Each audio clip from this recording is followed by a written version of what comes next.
ازيكم يا جماعة عاملين ايه؟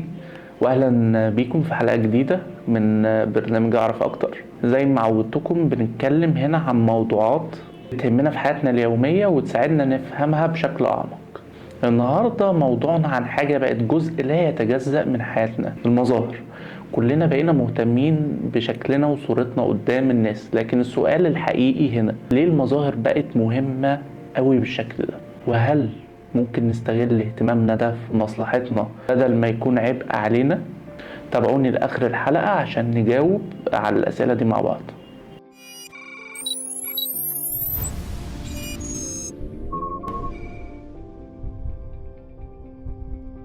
ليه المظاهر بقت مهمة؟ بصراحة المظاهر مش مجرد لبس شيك أو شكل جذاب، الموضوع أعمق من كده. المظاهر هي أول حاجة بتعبر عن شخصيتك قدام الناس، سواء كنت قاصد ده أو لأ. النهاردة المجتمع بيحكم علينا من أول نظرة، الناس بقت بتاخد انطباعات أولى في ثواني معدودة، وده اللي بيأثر على فرصنا في الشغل وفي العلاقات وحتى في احترامنا لذاتنا. ده غير تأثير السوشيال ميديا اللي خلت كل واحد فينا عايش في مقارنة دايمة. كل يوم بنشوف ناس شكل حياتها مثالي، سفر، لبس، براندات، عربيات. بس هل ده حقيقي ولا مجرد صورة بتتبروز عشان تنال إعجاب الناس؟ تفتكروا هل المظاهر فعلا مهمة ولا شايفينها حاجة سطحية ممكن نستغنى عنها؟ شاركوني رأيكم في الكومنتات.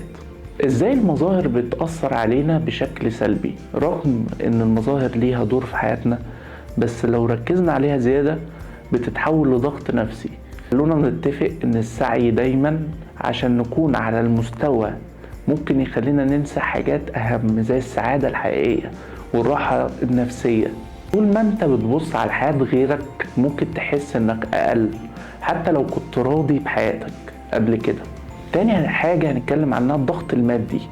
بنصرف احنا فلوس كتير عشان نوصل لصورة معينة، وبرضو ممكن نحس ان ده مش كفاية.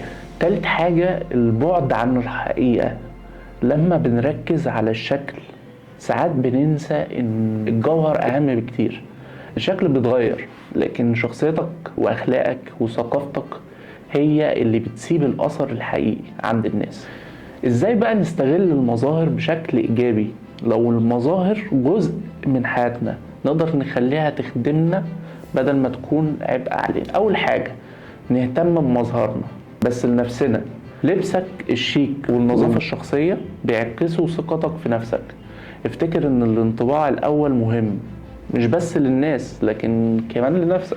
تاني حاجة استخدم المظاهر كوسيلة للنجاح في الشغل، في المقابلات او حتى في العلاقات الاجتماعية. مظهرك بيعكس احترافيتك واحترامك لنفسك وللي قدامك.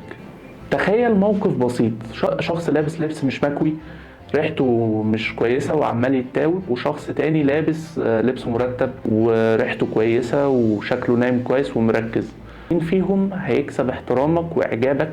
اكيد التاني، لان المظاهر بتخلق اول انطباع. لكن خليك فاكر دايما ان المظهر لوحده مش كفاية. مهم جدا تكون متوازن. يعني ايه؟ يعني تهتم بمظهرك الخارجي لكن ما تنساش تحسن جوهرك بالثقافة والمعلومات. الانسان المتكامل هو اللي بيجمع بين الشكل والمضمون. في الاخر المظاهر جزء كبير من حياتنا اليومية، مش غلط نهتم بيها، لكن الغلط اننا نديها حجم اكبر من اللازم وننسى الاهم.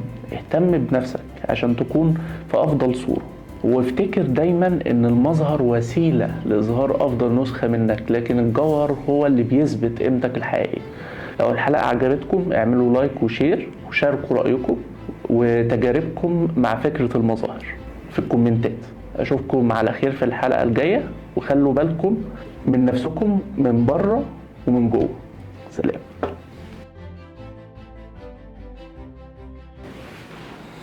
حلو كده.